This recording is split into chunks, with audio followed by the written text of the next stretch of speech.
आज सरकार ने जीडीपी की नई परिभाषा दी है। इसको मैं जीडीपी पार्ट 2 बोलता हूं। जीडीपी पार्ट 1 में देश को बताया गया कि जीडीपी का अर्थ ग्रॉस डोमेस्टिक प्रोडक्ट नहीं है, क्योंकि ग्रॉस डोमेस्टिक प्रोडक्ट तो फाइनेंशियल ईयर 20-21 के लिए -10 से -15 के बीच रहने का उम्मीद है। पार्ट 1 में देश को बताया गया कि जीडीपी का अर्थ गैस, डीजल और पेट्रोल है। और अब जीडीपी पार्ट 2 लेकर सरकार आई है। जीडीपी पार्ट 2 में क्या क्या अंश है? जी का मतलब ग्रीन वेजिटेबल, डी का मतलब दाल और पी का मतलब पोटैटो। ये त्योहारों का सीजन है। अगले महीने 1.5 महीने में देश में बड़े बड़े त्योहार हैं, जिसमें देश का हर व्यक्ति हिस्सा लेता है, देश का हर व्यक्ति उसकी प्रतीक्षा करता है। उस त्योहारों के सीजन में क्या हो रहा है? जीडीपी जो पिछले क्वार्टर में थी, और यहां पे जीडीपी मोदी जी वाली जीडीपी नहीं, गैस, डीजल, पेट्रोल तो बढ़ रहे हैं, ग्रीन वेजिटेबल, दाल और पोटैटो भी बढ़ रहे हैं। यहां जीडीपी का अर्थ है ग्रॉस डोमेस्टिक प्रोडक्ट तो -23.9% है। बेरोजगारी की दर लगभग 8% है पूरे देश की। और अगर आप सब्जियों की, दालों की और आलू और प्याज की बात करें तो ऐसे ऐसे आंकड़े आ रहे हैं कि आप सब लोग आश्चर्यचकित हो जाएंगे। एक इतिहास बनाया था, एक रिकॉर्ड बनाया था मोदी सरकार ने। वो था 45 सालों की सबसे बड़ी बेरोजगारी देने का।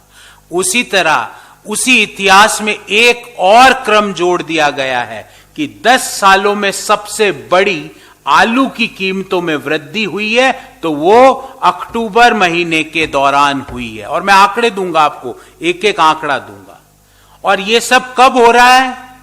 जब देश प्रमुख त्योहारों की ओर जा रहा है, जब देश के लोग 2 करोड़ 10 लाख लोगों ने अपना रोजगार खोया है अप्रैल से अगस्त महीने के दौरान, जब देश में हर सैलरीड क्लास कम व्यक्ति की या तो उसकी नौकरी गई है या उसकी सैलरी में कमी आई है। और उस दौरान क्या बढ़ रही है? जीडीपी ग्रॉस डोमेस्टिक प्रोडक्ट तो नेगेटिव में है। यहां पे जीडीपी का अर्थ है ग्रीन वेजिटेबल, दाल और आलू की कीमत।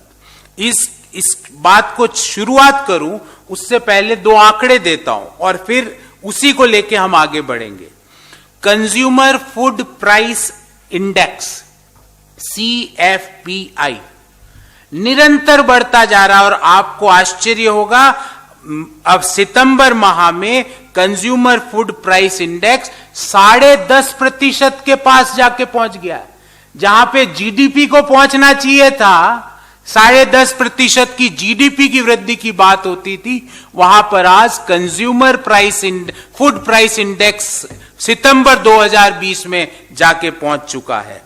इन्फ्लेशन रेट, अगर हम सब्जियों की बात करें, और ये आंकड़े हैं, ये आंकड़े कभी झूठ नहीं बोलते हैं, सितंबर 2020 में 22% की दर से 22.71, लगभग 23% की दर से सब्जियों के दाम बढ़ रहे हैं।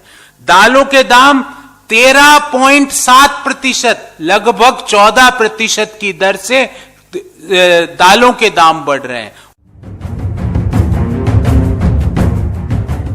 2019 की 31 अक्टूबर पे, मतलब पिछले साल 31 अक्टूबर पे प्याज की कीमत खुदरा बाजार में, रिटेल मार्केट में 45.3 रुपीस पर केजी था, 45 रुपया 30 पैसे, जो आज बॉम्बे की कीमत बता रहा हूं 110 रुपए पर केजी पे। मतलब एक साल में प्याज की कीमत में वृद्धि हुई है 143%, 143%।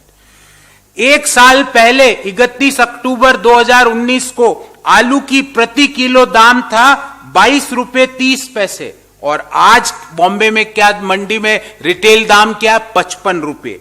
एक साल में 147% की वृद्धि हुई है। आलू में 147% इंक्रीज, प्याज में 143% इंक्रीज। यही स्कीम यहां तक नहीं रुकी है, क्योंकि ग्रीन वेजिटेबल, दाल और पोटैटो, यही जीडीपी है मोदी सरकार के लिए तो, और जिसमें 147% की जंप हो रहा है। उड़द की दाल जो 2019 31 अक्टूबर को 83 रुपए 60 पैसे प्रति केजी दाम था, वो आज हो गया 106 रुपए 50 पैसे। मतलब उड़द दाल में एक साल में 27% की वृद्धि, अरहर दाल में एक साल में 23% की वृद्धि, मसूर दाल में एक साल में 22% की वृद्धि, मूंग दाल में एक साल में 20% की वृद्धि, और जीडीपी -10 से 15%, क्वार्टर 1 की -23.9%, और कीमतें आलू प्याज दालों की, आलू प्याज तो 147% की दर से प्रति वर्ष बढ़ रहे हैं। ये सारे आंकड़े सरकारी सोर्सेस से मैं आपके सामने कोट कर रहा हूं, रिटेल प्राइसेस। एंड जब मैंने 2019 का 31 अक्टूबर का आंकड़ा दिया, वो एवरेज रिटेल प्राइस था, और जो कल का मैं आंकड़ा दे रहा हूं आपके सामने, वो retail price in Bombay market आपके सामने कोट कर रहा हूं। बाकी शहरों में ±5-10 रुपए पर केजी हो सकता है। फिर स्थिति यहीं नहीं रुकी है। सवाल जो उठता है, और जो महत्वपूर्ण सवाल है, और यह मैं पूछना चाहता हूं, जो जीडीपी यानी ग्रीन वेजिटेबल, दाल और पोटैटो को कीमतों को बढ़ाने पे तुले हुए हैं, मैं उनसे पूछना चाहता हूं कि जब पोटैटो में, आलू में 147% की वृद्धि है, तो आपने 2019-20 में 1.25 लाख टन एक्सपोर्ट क्यों किया आलू? आलू को 2019-20 में 1.23 लाख टन एक्सपोर्ट किया जाता है, और अब कीमतें यहां पे 147% बढ़ रही है, और हमारे आलू को हमने एक्सपोर्ट कर दिया। इससे ज्यादा मिडिल क्लास और लोअर इनकम ग्रुप, जो आम हिंदुस्तानी के ऊपर, इससे ज्यादा कुठाराघात नहीं किया जा सकता, और वो भी ऐसे समय में जब देश पूरा फेस्टिव मूड में हो। मैं पूछना चाहता हूं सरकार से कि जब आलू का भंडारण 2018-19 में 238 लाख टन आलू का भंडारण हुआ, तो वो 2019-20 में 214 लाख टन क्यों रह गया? मतलब देखिए, भंडारण की हमारे पास जगह है, क्योंकि 18-19 में हमने 238 लाख टन किया, 19-20 में हमने 214 लाख टन ही भंडारण किया, और भंडारण की जगह हम हमारे आलू को हमारे भंडारों में नहीं रख रहे हैं, उसको एक्सपोर्ट कर रहे हैं। मतलब क्या है? सूट बूट वाले दोस्तों को, जो ब्लैक मार्केटिंग करने वाले लोगों को फायदा पहुंचाना, वो भी ऐसे समय जब लोगों की नौकरियां जा रही है, जब जीडीपी औंधे मुंह गिर रही है, जब हर जगह सैलरी कट की खबरें आ रही है, जब देश फेस्टिव मूड में है, उस समय देश के लोगों के ऊपर इस तरह का कुठाराघात। मैं पूछना चाहता हूं, सारे आंकड़े हैं, और जो अब अगला आंकड़ा दे रहा हूं वो एग्रीकल्चर मिनिस्ट्री का आंकड़ा है, भारत सरकार की। मैं पूछना चाहता हूं कि जो एग्रीकल्चर मिनिस्ट्री का आंकड़ा है कि देश ने जनवरी 2020 में 46,000 टन प्याज का इंपोर्ट किया था, उसमें से 32,000 टन, मतलब 46 में से 32, मतलब 70% प्याज मार्केट में ही नहीं आया। उसको यह कह के रफा दफा कर दिया गया कि यह खराब हो गया।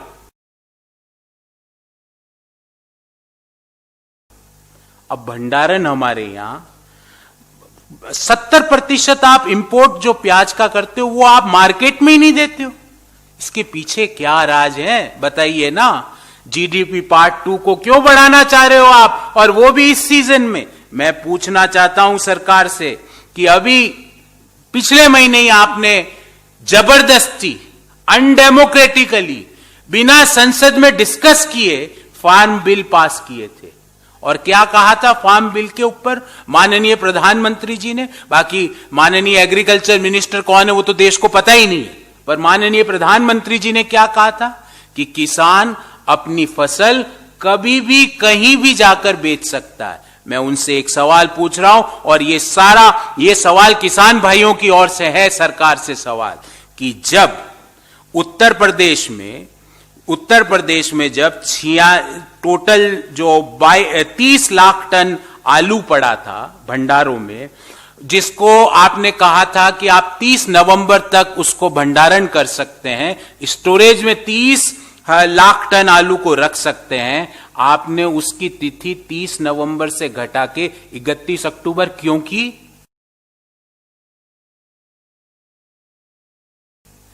जो किसान को कहा गया आप आलू 30 नवंबर तक रख सकते हो, उसके तहत किसान ने, उत्तर प्रदेश के मेहनत का किसान ने 30 लाख टन भंडारण किया उत्तर प्रदेश के वेयर हाउसेज में। वो आपने 30 लाख टन जो आलू वहां पड़ा था उसकी डेट को 30 नवंबर से हटा के 31 अक्टूबर क्यों कर दिया?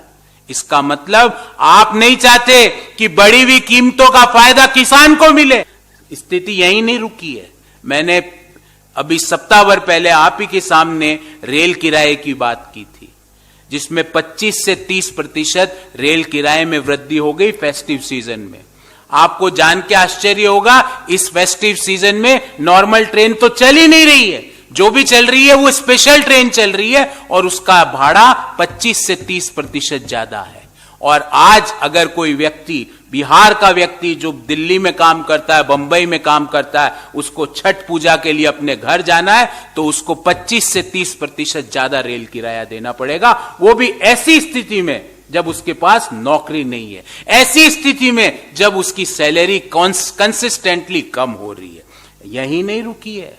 बैंकों की अगर बात करें तो स्टेट बैंक ऑफ इंडिया ने एटीएम विड्रॉल हो, मल्टी सिटी चेक हो, ट्रांजैक्शंस अमंग्स द ब्रांचेज हो, उसकी जो दर है उसको भी बढ़ा दिया है। मुझे ये समझ में नहीं आ रहा, गैस डीजल पेट्रोल के दाम जो कि आपके लिए, इस मोदी सरकार के लिए जीडीपी था, उसको बढ़ा के आपका पेट नहीं भरा कि आपने जीडीपी पार्ट 2 लेके आ गए? ग्रीन वेजिटेबल, दाल और पोटैटो की कीमतें।